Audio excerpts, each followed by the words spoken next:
Muito boa noite a todos. Vamos nesta noite, mais uma vez, pela graça, pela infinita misericórdia de Deus, vamos compartilhar, fazer uso da palavra do Senhor, da palavra de Deus. Então nós estamos aqui no capítulo 4, segundo escreveu o nosso irmão Mateus, que relata os feitos de Cristo.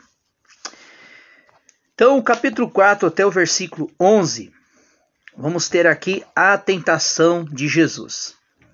Bom, nós vimos no capítulo 2, Herodes foi usado pelo adversário para fazer as matanças e fazer perseguição a Jesus. Então, desde o nascimento do Senhor Jesus, houve essa perseguição para que Cristo não subisse à cruz, para que ele não cumprisse o seu chamado em morrer na cruz do Calvário. Pois aqui no capítulo 4,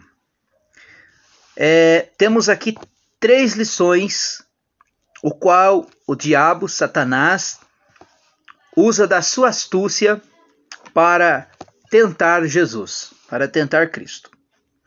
Então, o versículo 1 diz assim, do capítulo 4. Então Jesus foi levado pelo Espírito ao deserto para ser tentado pelo diabo.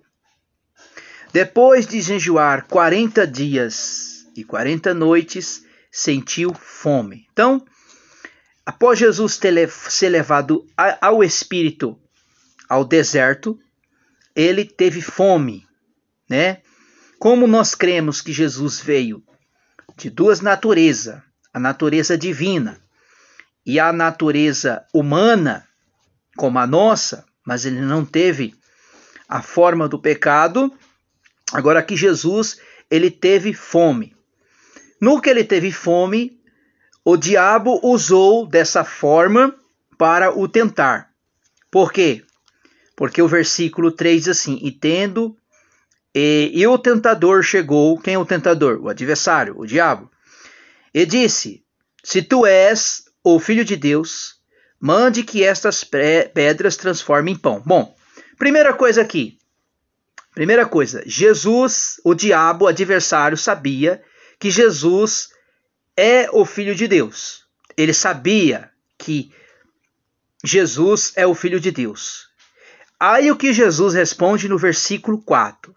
E respondeu Jesus, está escrito, nem só de pão viverá o homem, mas de toda a palavra que sai da boca de Deus. Vamos fazer aqui algo aqui. Uma coisa que o diabo conhecia muito bem. Ele conhece a palavra de Deus, mas ele não obedece. Ele até estremece, mas ele não obedece, né? Então, aí o que Jesus responde? Está escrito, nem só de pão viverá o homem. Jesus, ele usa essa expressão, que nem só de pão viverá o homem. Jesus usa Deuteronômio, capítulo 8, a partir do seu verso... No versículo 1 até o versículo 3, o que Jesus citou isso aqui? O Senhor dá orientação ali para os israelitas, para o povo de Israel, para eles, aonde o Senhor tentou o povo de Israel, quer dizer, tentou não, provou o tempo de Israel que Deus não tenta ninguém, né? Aqui quem estava tentando era o adversário.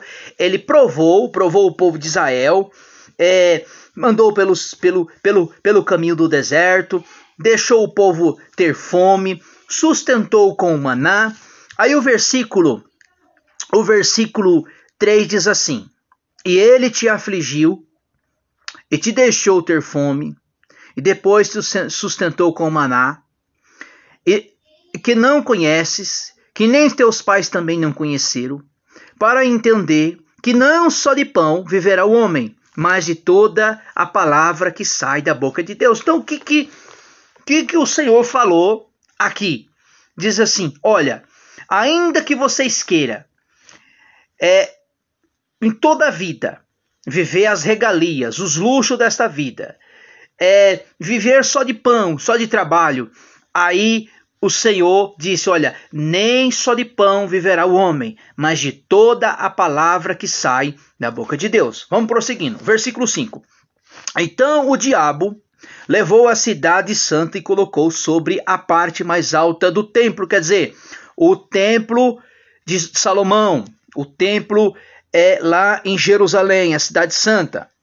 E disse, tu és o filho de Deus. Mais uma vez, olha a argumentação que ele usa. Tu és o filho de Deus. Lança-te daqui abaixo, porque está escrito, aos seus anjos dará ordem ao teu respeito, para que não te segure com as tuas mãos, para que não tropeça pedra alguma. Aonde é que Satanás usou essa palavra? Ele usou, o livro é Salmo 91, 11.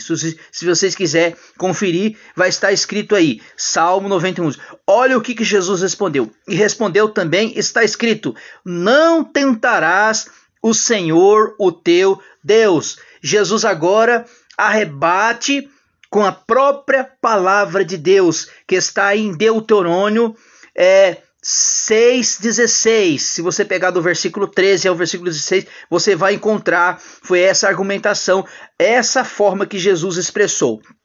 Versículo 8.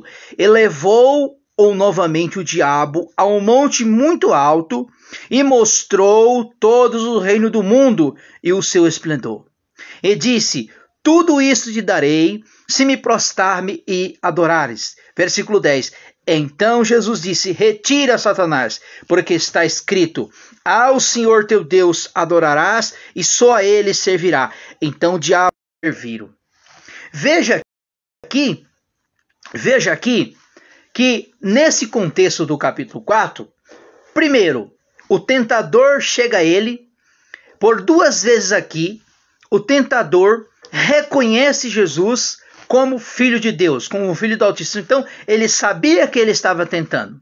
E ele também sabia que Cristo tinha o poder de transformar aquelas pedras em pão.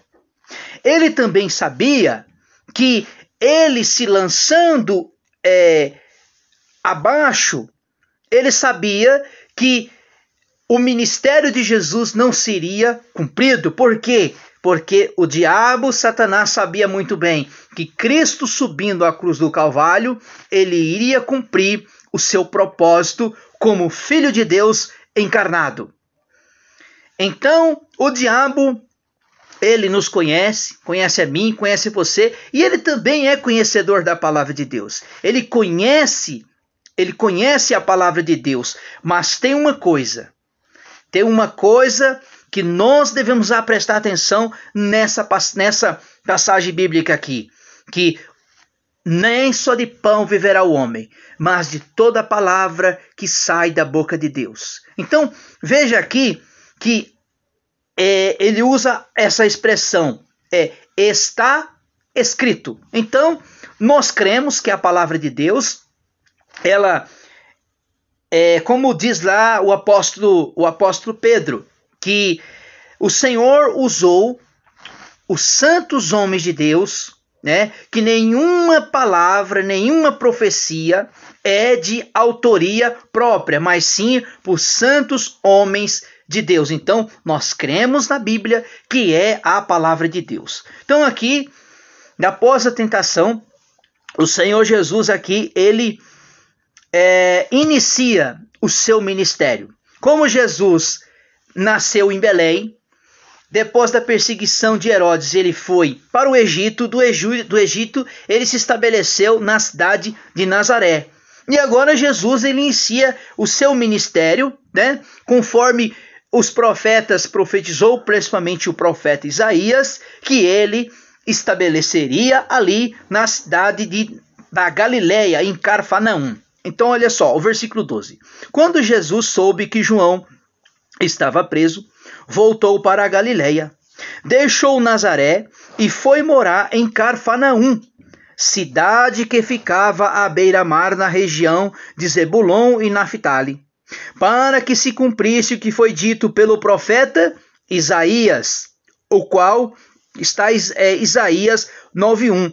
Na terra de Zebulon, na terra de Naphtali, o caminho do mar, além do Jordão, da Galileia e dos gentios. E o povo que estava em trevas, está Isaías 42:7, esta passagem. E viu-se uma grande luz, e os que estavam na região da sombra da morte, no sombra do norte, raiou-se-lhe a luz. Quando ele fala assim, o povo que estava em trevas. Quem é os que estavam na treva? Os que estavam nas trevas e os que estão nas trevas ainda. Por quê? Porque Cristo é a luz.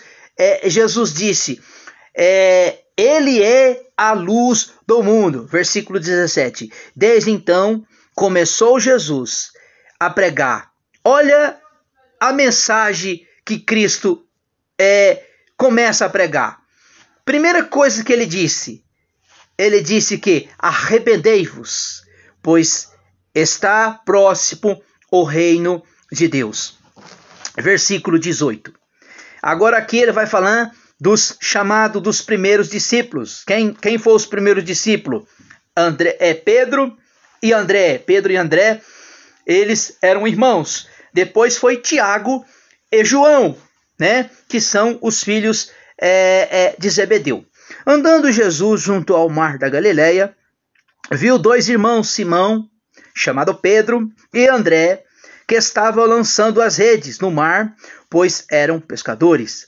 E disse-lhe Jesus, vinde após a mim, vos fareis pescadores de homens. E imediatamente, deixando as redes, o seguia. Indo um pouco mais longe, viu outros dois irmãos, Tiago, filho de Zebedeu, e João, o seu irmão, estavam num barco em companhia de Zebedeu, consertando as redes, quando Jesus o chamou, e eles, deixando imediatamente o barco de seu pai, e o seguiram. Então, aqui foi o chamado dos 4 primeiros discípulos. Pedro, André, que era o seu irmão, Tiago, aquele que Herodes decapitou, matou lá em Atos dos Apóstolos. Lucas relata sobre este feito. E João, né, o apóstolo João, o qual escreveu o Evangelho de João, 1ª, 2ª e 3ª Epístola de João, e também escreveu o livro do Apocalipse, né, que era o apóstolo do amor, que é João, não é o João Batista não, João apóstolo, porque João Batista, logo no início do ministério de Jesus, João foi decapitado por Herodes. Versículo 23. E percorria Jesus toda a Galileia, ensinando-os na sinagoga, pregando o evangelho do reino e curando todos os tipos de doenças e enfermidades entre o povo. E sua fama espalhou por toda a Síria, e trazia-lhe todos os enfermos, acometidos de várias doenças, e tormentados, endemoniados, espíritos epiléticos, paralíticos, e os curava. Seguiam grandes multidões da Galileia e Decápolis e de Jerusalém e da Judéia e outros lado do Jordão. Amém, meus queridos irmãos? Então, nós ficamos por aqui. Na próxima ministração, se Deus permitir, amanhã, nós vamos entrar no capítulo 5. O capítulo 5 começa aqui o Sermão do Monte, que vai até o capítulo 7.